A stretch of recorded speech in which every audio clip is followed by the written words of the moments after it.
Yo, c'est Yamired, bienvenue à vous, on se retrouve ensemble pour parler de l'archétype 6 samouraïs.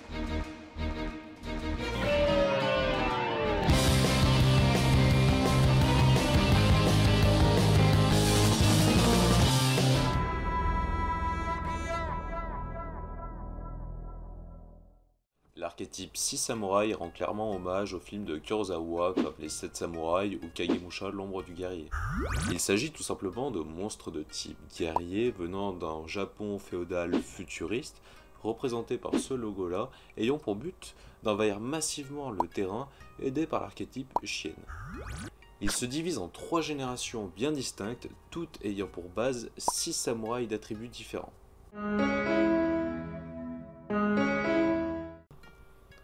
C'est en 2007 dans l'Attaque des Noces que nous pouvons retrouver ces samouraïs pour la première fois.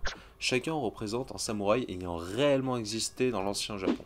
Cette génération est également un peu particulière, car un samouraï tout seul sur le terrain ne sert à rien. Tous leurs effets s'activent lorsqu'ils sont au moins deux. Et d'ailleurs, ils se défendent les uns les autres, car lorsque l'un est détruit, il faut en détruire un autre à la place. Ce qui permet de gérer plus facilement qui reste sur le terrain. Ainsi, chacun a son rôle. Yaritza Nisashi s'occupe d'enlever des points de vie à l'adversaire, l'un en attaquant directement, l'autre en attaquant deux fois. Kamon et Yeshi s'occupent de détruire les cartes magie au piège, l'un les rectos, l'autre les versos. Et Hiro et Zanji s'occupent de détruire les monstres, l'un les versos sans les retourner, et l'autre, tous, simplement en les attaquant. Toujours dans l'attaque de Neos, nous pouvons retrouver le grand maître des 6 samouraïs, dit le 7ème samouraï, qui s'invoque spécialement lorsqu'un 6 samouraï est sur le terrain, ainsi que le grand Shogun Shien, qui lui s'invoque lorsque 2 6 samouraïs sont sur le terrain. Donc le combo fatidique était d'invoquer un 6 samouraï, le grand maître, le grand shogun, en sachant que ce dernier limite votre adversaire à n'utiliser qu'une seule carte magie ou piège par tour. Et en plus de ça, il a quand même 2500 points d'attaque. Par la suite, cette génération obtiendra de nouveaux supports via le booster Assaut du Gladiateur en 2007 et Genèse du Dueliste en 2008, avec l'Esprit des 6 samouraïs qui est un monstre union, Chambellan des 6 samouraïs qui est un monstre normal avec 2000 de défense, Enishi le chancelier de Chien qui lui est une sorte de sorcier du chaos qui ne retire pas du jeu, et l'envoyé des 6 samouraïs, une sorte de troupe exilée. Bien entendu, si vous connaissez bien l'archétype, vous comprenez pourquoi est-ce que je vous parle de ces supports-là en particulier, tout simplement pour une transition vers la seconde génération. Et c'est le 8 février 2011 que nous pouvons retrouver les 6 samouraïs légendaires dans l'extension Tempête de Ragnarok. Chacun représente le passif des supports de la première génération. Ainsi, dans sa jeunesse, Chambellan des 6 samouraïs était Kageki, car nous pouvons distinguer qu'ils ont exactement la même attaque et défense, ainsi que 2 bras en plus, ce qui apparemment lui permettait de faire une invocation spéciale d'un autre 6 samouraïs depuis la main et d'augmenter son attaque. L'esprit des 6 samouraïs était Shinai, car ils ont exactement la même armure. L'envoyé était Mizuo, car ils ont exactement les mêmes stats d'attaque et de défense, et nous pouvons distinguer l'armure de Mizuo juste derrière l'envoyé.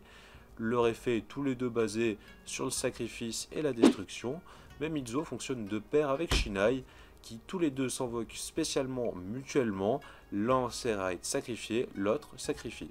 Enishi, le chancelier, était le 6 samouraï légendaire Enishi, forcément ils ont exactement le même nom. Puis nous pouvons distinguer l'armure du samouraï juste derrière le chancelier caché dans l'ombre. Son effet également en rapport avec le bannissement, car en bannissant 2 6 samouraïs, vous pouvez renvoyer un monstre dans la main. Le grand maître des 6 samouraïs était lui Kizan, car lui aussi s'invoque spécialement lorsqu'un 6 samouraï est sur le terrain. Et enfin, le grand Shogun Shien était Shien, le premier monstre synchro de l'archétype.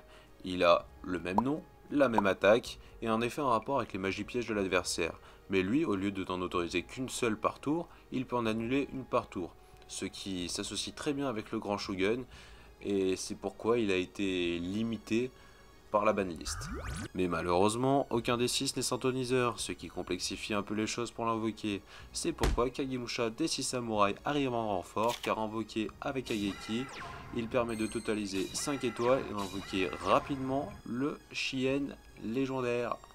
Un peu plus tard, dans le deck de structure 6 samouraïs, nous pouvons retrouver Shien, ombre des 6 samouraïs, le premier monstre X6 de l'archétype, et le seul pour le moment d'ailleurs. Il peut augmenter l'attaque d'origine d'un 6 samouraïs, ce qui combiné avec Kageki permet d'obtenir un Kageki à 3500 d'attaque, ce qui fait réfléchir.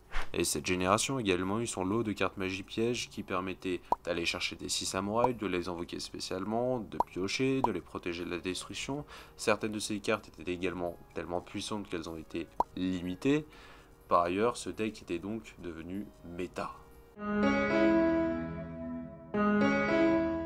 Et c'est 6 ans après, fin 2017, dans le pack L'Esprit des Guerriers, que nous pourrons retrouver les 6 samouraïs secrets. Cette troisième génération représente des ninjas qui aident les 6 samouraïs en secret cachés dans l'ombre. Certainement pour ça qu'on a dû les attendre aussi longtemps. Contrairement à la première génération qui se défendait mutuellement sur le terrain, eux défendent leurs partenaires en se bannissant du cimetière, ce qui les rend utiles même une fois détruits. Malgré cet effet commun à tous, ils ont tous des effets très différents. Fuma, le premier monstre synthoniseur 6 samouraïs, lui, dès qu'il est détruit, permet d'invoquer un 6 samouraï depuis le deck. Lorsque Kizaru est invoqué spécialement, il permet d'aller chercher un 6 samouraï dans le deck et de l'ajouter à la main. Quand un 6 samouraï est invoqué et que Doji est sur le terrain, vous pouvez en envoyer un depuis le deck au cimetière. Hatsume permet d'invoquer un 6 samouraï du cimetière en bannissant 2.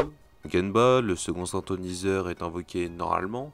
Vous pouvez ajouter un monstre 6 samouraï banni à votre main. Et enfin, le premier monstre fusion 6 samouraï, Ryan, qui lui peut être invoqué par invocation fusion contact, donc sans polymérisation, en envoyant 3 monstres 6 samouraïs d'attributs différents au cimetière.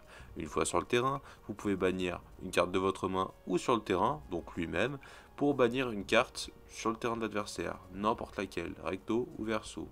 Donc, mais bon, malgré sa puissance, dans le méta actuel, ça n'en fait pas un deck très compétitif.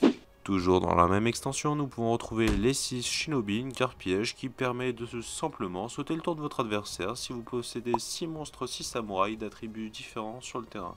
Ce qui était impossible dans l'ancien format est rendu possible avec la nouvelle règle Link, et c'est la première carte qui y fait référence.